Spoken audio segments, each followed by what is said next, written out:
Hello అండి, అందరికీ నమస్తే. నేను మీ శాంతి స్వరూప్ జబర్దస్త్. సో గత కొన్ని సంవత్సరాలుగా జబర్దస్త్ అనే కార్యక్రమం ద్వారా లేడీ గెటప్స్ తో మిమ్మల్ని ఎంటర్టైన్ చేస్తున్నారు. మీరు నన్ను అభిమానిస్తూనే ఉన్నారు. థ్యాంక్ యూ సో మచ్ అండి మీ ప్రేమ అనురాగాలకి. అయితే ఈ రోజు ఈ వీడియో చేయడానికి ఒక ముఖ్య కారణం ఉందండి. ఆ కారణం చెప్పే ముందు మీకు ఒక వీడియో చూపిస్తాను. ఆ తర్వాత మనం మాట్లాడుకుందాం. మంత్రి సుభాష్, వాసంశెట్టి సుభాష్ ఇంకొకడు ఏకంగా అశ్లీల డాన్సులు చేస్తూ ఏకంగా చిందులేస్తానంటారు. అశ్లీల డాన్సులు చేస్తూ ఏకంగా స్టేజ్ ఎక్కి చిందులేస్తాడు మంత్రి. అసలు నాకు ఆశ్చర్యంగా ఉంది. అసలు సార్ చూశారు కదండి. నమస్కారం జగన్ గారు, మీరంటే నాకు ఒక అభిమానం ఉండేది. మీరు అంటున్నారు కదండి ఆ వీడియో చూపించి ఆ అమ్మాయిలతో అశ్లీలంగా డాన్స్ చేస్తున్న మంత్రి గారు అనేసి. ఆ అమ్మాయి నేనేనండి, లేడీ గెటప్ శాంతి స్వరూప్. సో మీకు నేను తెలియకపోవచ్చండి, కానీ మీరు ప్రెస్ మీట్ పెట్టి మాట్లాడే ముందు మీ కార్యకర్తలు కొందరు నేను తెలిసే ఉంటాను కదండి. మీ షోలు కూడా నేను చేస్తున్నాను కదండి. కొందరు మంత్రులకి, ఎమ్మెల్యేలకి, ఎంపీలకి నేను తెలిసే ఉన్నాను. కనీసం వాళ్ళు అడుగున్నా మీకు చెప్పేవారేమో. అది మీరు నిజ నిజాలు తెలుసుకోకుండా ఆ లేడీస్ తో అసభ్యంగా ప్రవర్తిస్తున్న మంత్రి గారు అనేసి ప్రచారం చేస్తున్నారండి. సో ఇప్పుడు నేను చెప్పేది మీ కాకపోయినా మమ్మల్ని ఆదరిస్తున్న మా ప్రేక్షకులకి మీ నిజాలు చెప్పాలి కాబట్టి నేను చెప్తున్నానండి. ఈ జనవరి 15వ తేదీ అనగా సంక్రాంతి పర్వదినాన రామచంద్రపురంలో సంక్రాంతి సంబరాలు అనే ఒక కార్యక్రమం కార్మిక శాఖ మంత్రి వాసంశెట్టి సుభాష్ గారు హైపరాది గారి టీం ని పిలవడం జరిగిందండి. దాంట్లో భాగంగా మేమందరం టీమ్ గా వెళ్ళాము. మరి మేము వెళ్ళినప్పుడు ఎంటర్టైన్ చేయాలి కదండి, డాన్స్ చేస్తాం, స్కిట్లు చేస్తాము. అందులో భాగంగా మేము డాన్స్ చేస్తూ మంత్రి గారు ఆడ కూర్చొని ఉంటే ఆయన మేము బలవంతం పెట్టి, సార్ మాతో పాటు మీరు 2 స్టెప్పులు ఏంటి సార్ అని మేము బలవంతం పెడితే ఆయన మా కళాకారుల్ని కాదనలేక ఆయన మా మీద గౌరవంతో వచ్చి 2 స్టెప్పులు వేశారు. ఇంకొక విషయం తెలుసా అండి, నాతో ఆయన డాన్స్ చేయలేదండి. ఆయన డాన్స్ చేస్తున్నప్పుడు నేను ఆయనతో వెళ్లి నేను 2 స్టెప్పులు వేశానండి.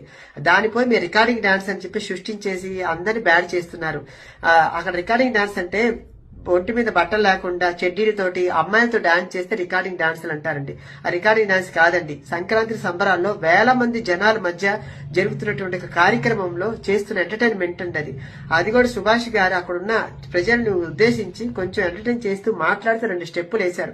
దానికి పోయేసి మీరు ఈ రోజు ఇంత ప్రచారం చేశారు. దీనివల్ల అటు వాళ్ళని ఇబ్బంది పెడుతూ ఇటు మమ్మల్ని కళాకారులు ఇబ్బంది పెడుతూ, ఎందుకంటే ఈవెంట్ల ద్వారా మేము బ్రతుకుతున్న వాళ్ళని, దానివల్ల మాకు రేపు మాకు కొంచెం బ్యాడ్ అవుతుంది కదండి. మీరు పెద్దవారు, అది ఆలోచించకుండా మీరు ఈ రోజు ఇంత ప్రచారం చేయడం కరెక్ట్ కాదండి.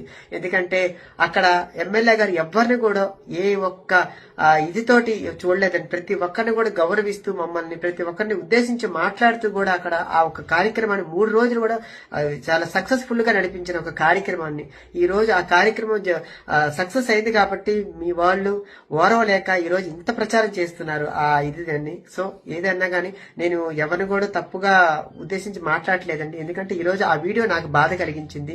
నేను అక్కడ లేడీ గెటప్ గా నేను పోయి ఎంటర్టైన్ చేస్తుంటాను. నన్ను లేడీ గెటప్ గా జనాలు చూస్తారు కాబట్టి నేను లేడీ గెటప్ గానే రెడీ అయి వెళ్తాను. కాబట్టి అది మీకు తెలియకపోవచ్చు, అది చూసే జనాలకు తెలుసు. సో అందుకనేసి మీరు దయచేసి మాట్లాడే ముందు 1-2 సార్లు ఆలోచించి లేదా మీ కార్యకర్తలను అడిగి మీరు మాట్లాడుంటే బాగుండేది. ఎందుకంటే కింద కామెంట్లు చూసారు కదండి, లేడీకి లేడీ గెటప్ కి తేడా కూడా తెలియకుండా మాట్లాడుతున్నావు, నువ్వెలా సీఎం అయ్యావు అన్నారు. అది చూసినప్పుడు నాకు బాధ వేసింది. అయ్యి మిమ్మల్ని తిడుతున్నప్పుడు ఎందుకు సార్ చెప్పండి, నేను మీకు అంతటి మనిషిని కాదు. కాబట్టి దయచేసి నా బాధను అర్థం చేసుకుంటారని నేను బాధ పెడుతున్న వీడియో. ఎందుకంటే దీనివల్ల నాకు చాలా ప్రెషర్ అయింది కూడా ఈ మధ్యన నాకు. కాబట్టి మీరు అర్థం చేసుకుంటారని. సో అక్కడ మీరు ఎవరిని కూడా ఉద్దేశించి తప్పుగా మాట్లాడకండి. ఎందుకు ఇంతకుముందు మీ వాళ్ళు డాన్స్ చేయలేదండి, అది మీకు తెలియదా అండి? ఇంకా యూట్యూబ్ లో ఉన్నాయని చూడండి. దానికి ఆ డాన్స్ కి ఈ డాన్స్ కి మీరు కంపేర్ చేసుకోండి, అప్పుడు మాట్లాడండి సార్. సో ఓకేనా? ఎందుకంటే ఇది మమ్మల్ని అభిమానించే ప్రజల కోసం ఈ వీడియో నేను చేస్తున్నాను. థ్యాంక్ యూ సో మచ్ అండి. అనగనగా ఓ పార్టీ ఉంది, పార్టీలో నా రోజా ఉంది. రోజా నగిరిలో గెలిచేసింది, అన్నదమ్ములను దించేసింది, 3000 కోట్లు దంచేసింది, పార్టీ నాశనం చేసేసింది. ఆ రోజా మాకే కావాలి, ప్రతిరోజు మాతో ఉండాలి. ఆ రోజా మాకే కావాలి, పార్టీని పడుకోబెట్టాలి. హా ఓకే, పాట పక్కన పెట్టేద్దాం, ఏదో కొంచెం సంతోషం కనిపించి పాడాను. నేను తప్ప ఆవిడ గురించి పాడేవాళ్ళు ఎవరున్నారు, కాబట్టి పాడడం జరిగింది. అయితే ఆర్కే రోజా అరవ శ్రీధర్ గారి విషయంలో చేసినటువంటి కొన్ని పనుల దృష్టి ఆవిడ ఏం మాట్లాడుతుందో ఒకసారి విందాం. ఆయన చంద్రబాబు నాయుడు విషయానికి వస్తే ఆయన చంద్రబాబు నాయుడు అంటుంది, ఆయన కాదు నాయన. పాలిటిక్స్ లో అందరికీ ఆయన పెదనాయన. మంత్రులు, ముఖ్యమంత్రులు, ప్రధానమంత్రులు, గవర్నర్లు, రాష్ట్రపతులు, స్పీకర్లని నిర్ణయించే స్థాయి నుంచి నిర్దేశించే స్థాయికి ఎదిగాడు. ఆయన కాదు ఆర్కే రోజా, పాలిటిక్స్ కే పెదనాయన. మాట్లాడేటప్పుడు ఒళ్ళు దగ్గర పెట్టుకొని మాట్లాడు.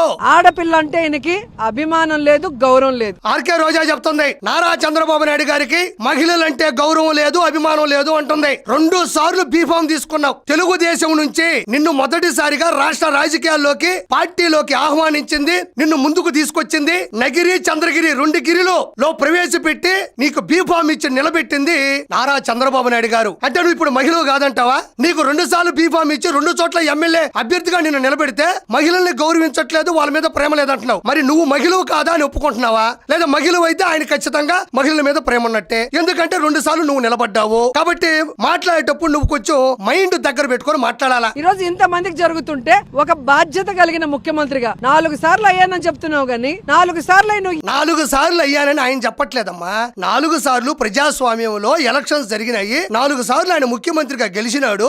అది వికీపీడియా కొట్టా కూడా ఉంటది. నువ్వు నీ కుటుంబం ఓటేస్తానో, నా కుటుంబం నాకు ఓటేస్తానో, ఎవరు ముఖ్యమంత్రులు ఎవరో ప్రజాస్వామ్యంలో ప్రజల చేత, ప్రజల కొరకు, ప్రజల యొక్క డెమోక్రసీ సిస్టమ్ లో ప్రజలు ఓట్లేస్తే అయినాడు. ఆయన చెప్పుకోవట్లే నేను ముఖ్యమంత్రి అయిపోయినాను అని చెప్పట్లే. ప్రజలు చెప్తున్నారు. ప్రజాస్వామ్య పద్ధతిలో ఆయన గెలిచాడు, అందరూ చెప్పుకోవాలి. కొన్ని వందల సంవత్సరాల తర్వాత అయినా ఇప్పటి వరకు ఆయన ఎన్నిసార్లు గెలిచాడు అంటే 4 సార్లు ఆయన గెలిచినట్టే. నువ్వు ఏ రోజైనా మహిళని కాపాడావా? ఎంత మంది మహిళల జీవితం. అసలు మహిళల గురించి నువ్వు మాట్లాడుతున్నావు. ఈ రోజు కూటమి ప్రభుత్వంలో 22 మంది మహిళలు శాసనసభ్యులుగా ఉన్నారు. నెలవల విజయశ్రీ, బండారు శ్రావణిశ్రీ, గల్లా మాధవి, లోకం నాగమతి, ఎస్ సవిత, పరిటాల సునీత, వంగలపూడి అనిత, తోయిక జగదీశ్వరి, తంగిరాల సౌమ్య, దాసరి సుధా, యనమల దివ్య, గౌతు శిరీష, మిర్యాల శిరీష దేవి, వరపుల సత్యప్రభ, గుమ్మిడి సంధ్యారాణి, కోళ్ల లలితా కుమారి, పోస పాటి అదితి, విజయలక్ష్మి, గజపతి రాజు, వేమిరెడ్డి ప్రశాంత్ రెడ్డి, రెడ్డిపుకార మాధవిరెడ్డి, బొమ్మ అఖిలప్రియారెడ్డి, పల్లి సింధూరారెడ్డి, గౌరు చరితారెడ్డి, 22 మంది మహిళలు ఈ రోజు ఈ గవర్నమెంట్ లో శాసనసభ్యులుగా మహిళలుగా ఉన్నారు. అందులో దాసరి సుధా, బద్వేలు వైఎస్ఆర్సీపీ పక్కన పెట్టాయి. లోకం నాగమాధవి నెల్లిమర్ల నుంచి గెలిచింది జేఎస్పీ. మొత్తం 21 మంది కూటమి నుంచి గెలిచిన వాళ్ళు ఉన్నారు. అందులో ఏ మహిళనైనా నువ్వు అడిగి చూడు. నారా చంద్రబాబు నాయుడు గారి క్యారెక్టర్ ఏంటి, ఆయన క్యారెక్టరైజేషన్ ఏంటి, ఆడవాళ్ళని ఎంత గౌరవిస్తాడు, ఎంత ప్రత్యేకంగా చెప్పనక్కర్లా. అంతెందుకు మహిళల్ని గౌరవించలేదని చెప్తున్నావు. సాటి మహిళగా నువ్వు చెప్తున్నావు కదా. వంగలపూడి అనిత ఒక దళిత మహిళ, ఈ రోజు ప్రముఖమైనటువంటి మినిస్టర్ లో ఉన్నారు. ఆవిడ ఏం చేస్తున్నారు? ఆవిడ హోమ్ మినిస్టర్ గా చేస్తున్నారు. పూర్వకాలంలో 294 సీట్లున్న అతిపెద్ద ఆంధ్రప్రదేశ్ అసెంబ్లీలో ప్రతిభా భారతి ఆవిడ్ని స్పీకర్ గా పెట్టారు ఆయన. ఆ రోజుల్లో అది సంచలనం, నివ్వెరపోయింది యావత్ ప్రపంచం, తెలుగు వాళ్ళందరూ కూడా. ఒక దళిత మహిళ ప్రతిభా భారతి గారిని అసెంబ్లీ స్పీకర్ గా కూర్చోబెట్టడం మొదటిసారి. అది మరి ఆడవాళ్ళని గౌరవించడం కాదా? వంగలపూడి అనిత గారిని పెట్టారు, గౌరవించడం కాదా? గుమ్మిడి సంధ్యారాణి గారు, ఎస్ సవిత గారు ప్రముఖ క్యాబినెట్ మినిస్టర్స్ లో కూర్చొని ఉన్నారు. వాళ్ళంతా గొప్ప వాళ్ళు కాదా అని నేను ప్రశ్నిస్తున్నా. ఇంతెందుకు నారా చంద్రబాబు నాయుడు గారు ఇప్పటి వరకు మహిళలకు ఏమీ చేయలేదు, మహిళలను కాపాడలేదు అంటున్నావు. డ్వాక్రా సంఘాలు ఏర్పాటు చేసింది నారా చంద్రబాబు నాయుడు గారు. ఆటోల్లో, క్యాబుల్లో జీపీఎస్ తప్పనిసరిగా ఉండాలి, స్త్రీలను మనం కాపాడుకోవాలని తప్పనిసరి చేసింది నారా చంద్రబాబు నాయుడు గారు. రాష్ట్ర మహిళా కమిషన్ ఏర్పాటు చేసింది నారా చంద్రబాబు నాయుడు గారు. తన తల్లి కట్టెల పొయ్యి మీద సరిగ్గా వండుకోలేక ఇబ్బంది పడుతూ ఉంటే ఇంకా ఏ మహిళలు రాష్ట్ర వ్యాప్తంగా ఇబ్బంది పడకూడదు అని దీపం పథకం ఆచరణలో పెట్టింది కూడా నారా చంద్రబాబు నాయుడు గారు. ఈ రోజు మహిళా కోర్టులు, ఫ్యామిలీ కోర్టులు, మహిళా పోలీస్ స్టేషన్లు కూడా జనాల్లోకి తీసుకొచ్చింది, ఆచరణ చేసింది, ఆదరణ తీసుకొచ్చింది నారా చంద్రబాబు నాయుడు గారు. ఈ రోజు మహిళలకి ఏమీ చేయలేదంటున్నావు. నేను చెప్పింది అబద్ధాలైతే ఇవి అబద్ధాలు అని నిరూపించే దమ్ము నీ దగ్గర ఉందా అని నేను ఈ రోజు ఆర్కే రోజున మాట్లాడుతున్నా. ఇంకా విను. మీ తెలుగుదేశం పార్టీ నాయకులు, కార్యకర్తలు, ఎమ్మెల్సీలు, ఎమ్మెల్యేలు, ఎంపీలు మోసం చేస్తే అది ప్రశ్నించిన మమ్మల్ని సస్పెండ్ చేసావు. ప్రశ్నించడం అంటున్నావు, తప్పు లేదు. ప్రజాస్వామ్యంలో ఎమ్మెల్యేగా ఉన్నా లేకపోయినా, సాధారణ మహిళవైనా, గృహిణివైనా, ఎవరైనా సరే తప్పు చేస్తే సోషల్ మీడియాలో ప్రశ్నించడం తప్పు అని ఏ ఒక్కరు అనరు. నేనైతే అసలు అన్నాను. మరి ఎమ్మెల్యేలు, కార్యకర్తలు, శ్రేణులు, వర్గాలు, నాయకులు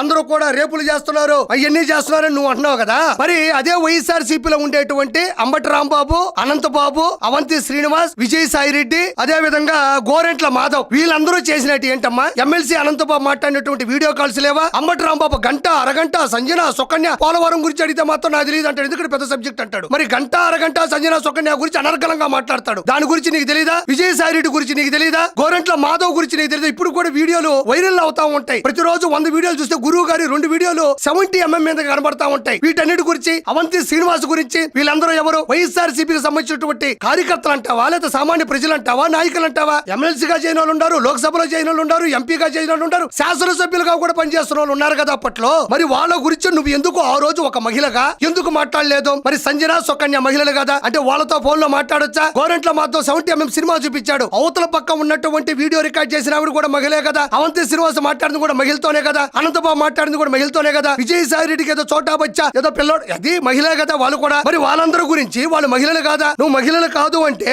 నువ్వు మాత్రమే మహిళ అని ఏమన్నా రాజముద్ర ఏమన్నా వేస్తుందా? అంటే నువ్వు మాత్రమే మహిళవా, మిగతా వాళ్ళందరూ మహిళలు కాదా అని నేను ప్రశ్నిస్తుండా. ఆ రోజు రోడ్లు లేవా? ఆ రోజు గొట్టం లేదా? ఆ రోజు అట్టపెట్లు దొరకవా? పట్టుకొని మధ్యలో కూర్చొని ఆ రోజు ఎందుకు నిలదీయలేదు? అంతెందుకమ్మా వీళ్ళ ఆడవాళ్ళ గురించి మొత్తం వదిలే. సొంత చెల్లి కన్న తల్లి వీళ్ళు ఆడవాళ్ళు కాదా? సొంత చెల్లిని కన్న తల్లిని బయటకు పంపించి పసుపు చీర కట్టుకుందని దారుణాది దారుణంగా వర్రా రవీందర్ రెడ్డి చేత పోస్టులు పెట్టించినటువంటి జగన్మోహన్ రెడ్డి కీచకుడు కదా, రాక్షసుడు కదా, హీజ్ అన్ మాన్స్టర్. మరి ఆ రోజు జగనన్న గురించి, మిగతా వాళ్ళ గురించి నువ్వు ఎందుకు మాట్లాడలేదు? ఆ రోజు ఏమన్నా నీ నోరు పడిపోయిందా? నువ్వు శాసనసభ్యురాలుగా ఉన్నావు కదా, పైగా మంత్రిగా కూడా ఉన్నావు కదా, ఆ రోజు ఎందుకు నువ్వు ప్రశ్నించలేదు? రోడ్లు దొరకలేదా అని ప్రజలు కూడా ఈ రోజు గట్టిగా ప్రశ్నిస్తున్నారు నీ గురించి. ఎక్కడ చూసినా మీ ఎమ్మెల్యేలు రేపులు చేస్తూ దాడులు చేస్తుంటే శిక్షించలేని చేతగాని దద్దమ్మ ముఖ్యమంత్రి నువ్వు. ఈ దద్దమ్మ మాటలు మాట్లాడటం వల్ల 2024 ఎలక్షన్స్ లో ప్రజలందరూ కూడా ఓట్లు కూటమికి గుద్దమ్మా అన్నారు. ఏం మనిషివు నువ్వు? నువ్వు ఒక మహిళవే. 4 సార్లు ముఖ్యమంత్రిగా చేసినటువంటి వ్యక్తి, 9 సార్లు శాసనసభ్యుడిగా గెలిచారు. ప్రపంచ వ్యాప్తంగా సైబర్ టవర్స్ అన్నా కూడా, హైటెక్ సిటీ అన్నా కూడా నివిరిపోయే స్థాయికి వెళ్ళినట్టు వ్యక్తిని నువ్వు దద్దమ్మ అంటావా? ఏమైంది ఈ రోజు? 151లోంచి 5 పోయినాయి. 5లో కూడా నువ్వు ప్రథమ భాగ్యం ఊహించినందుకు చాలా సంతోషంగా ఉంది నాకు. అసలు ముఖ్యమంత్రిగా నువ్వు పనికిరావు. నువ్వు కూడా రిజైన్ చేయాలి. అండ్ ఈ రోజు జనసేన పార్టీకి పెట్టి అందరికి ఏదో ఉద్ధరిస్తానని చెప్పి నీ పార్టీలో ఉన్న వాళ్ళే రేప్ చేస్తుంటే, నీ పార్టీ వాళ్ళే మహిళలకు మోసం చేస్తుంటే, ఏమి చేతగాని దద్దమ్మ పవన్ కళ్యాణ్ అసలు డిప్యూటీ సీఎం గా పనికిరాడు. ఇప్పుడు పని చేయండి అర్జెంట్ గా. ఈ డిప్యూటీ సీఎం పదవిని, సీఎం పదవిని అన్నకిస్తే అన్న అసెంబ్లీకి వస్తాడు. అన్నకు 2 చాక్లెట్లు కావాలి, ఆశా చాక్లెట్, న్యూట్రిన్ చాక్లెట్. ఒకటి డిప్యూటీ సీఎం, 2 సీఎం, ఇంకొక చాక్లెట్ ఉంది, అది వేరే విషయంలే గానీ ఇస్తే అన్న అర్జెంట్ గా అసెంబ్లీ పరిగెత్తుకుంటా వచ్చి కారు కోతలకు వస్తా ఉంటాడు. ఇప్పుడు జనసేనలో ఉండేటువంటి అరవ శ్రీధర్ అనే వ్యక్తి మీద ఈ రోజు వీడియోలు వచ్చినాయి, వైరల్ అవుతున్నాయి. మీరు ప్రశ్నిస్తున్నారు, తప్పు లేదు. ఆయన ఏం చేశాడు? ముగ్గురుతో ఉండేటువంటి కమిటీని వేశాడు. 7 రోజుల్లో కూడా విశ్లేషించి, విచారణ జరిపి ఎవరిది తప్పు, ఎందుకు తప్పు, ఇందులో ఎంతమంది ఉన్నారో నాకు చెప్తే నేను అందరి మీద కూడా సస్పెన్షన్ చేస్తానని మాట ఇచ్చారు. ఆ లెటర్ యాడ్ కూడా బయటకు వచ్చింది. ఈ మధ్యలో నీకెందుకు అంత గోల? నీకెందుకు అంత తట్టుకోలేకపోతా ఉండవే? ఎందుకంత నీకు ఉబలాటం? మరి పూర్వం నేను చెప్పిన పేర్లు ఉండే వాళ్ళందరూ కూడా వాళ్ళ వీడియోలు, వాళ్ళ పేర్ల మీద షేర్లు కొడితే నాకు తెలిసి నువ్వు చూసే వీడియోలో కూడా రోజుకు 2 వస్తుంటాయి. వాళ్ళ మీద అన్న విచారణ జరిపాడా? కొన్ని వాళ్ళు ఏమైనా సస్పెన్షన్ చేశాడా? లేకపోతే వాళ్ళ మీద ఏమైనా నిఘా పెట్టాడా? లేకపోతే వాళ్ళు ఏమైనా తిట్టాడా? ఈ రోజుకే గోరంట్ల మాధవ్ రాష్ట్ర అధికార ప్రతినిధిగా కొనసాగుతా ఉన్నాడు. అనంతబాబు ఎమ్మెల్సీగా కంటిన్యూ అవుతా ఉన్నాడు. మరి మీ అన్న ఏం చేశాడు నేను ప్రశ్నిస్తుండా. నారా చంద్రబాబు నాయుడు గారైనా, నారా లోకేష్ గారైనా, కూటమిలో ఉండేటువంటి జనసేన అయినా, ఏ శాసనసభ్యులైనా, ఎంపీలైనా, ఎమ్మెల్సీలైనా, ఏ కార్యకర్త అయినా ఏ తప్పు చేసినా వారిని వెంటనే 100% విశ్లేషించి, వివరించి, విచారణ జరిపి 100% ఇళ్లకు పంపించే పరిస్థితి చేస్తారు తప్ప మీలాగా వాళ్ళకి అంటే బూతులు తిట్టే వాళ్ళకి భవిష్యత్తుని, అబద్ధాలు చెప్పే వాళ్ళని అధికారంలో కూర్చోబెట్టేటువంటి పరిస్థితులు కూటమిలో ఉండవు అని మరోసారి నేను తెలియజేసుకుంటున్నాను. నువ్వు వచ్చేసి రోడ్డు మీద కూర్చోవడం వల్ల కొంతమంది అంటూ ఉంటారు తప్పులు చేస్తే రోడ్డు మీద పడతావని. ఈ రోజు పడ్డావు నువ్వు రోడ్డు మీద. మరి ఎన్ని తప్పులు చేసావో, ఎన్ని పాపాలు చేసావో, ఎన్ని లోపాలు ఎత్తి పెట్టుకున్నావో దీన్ని కదా రోడ్డు మీద పడ్డావు అంటారు. కాబట్టి ఆర్కే రోజా నీ మాటలు వినే పరిస్థితుల్లో జనాలు లేరు. Thank you so much.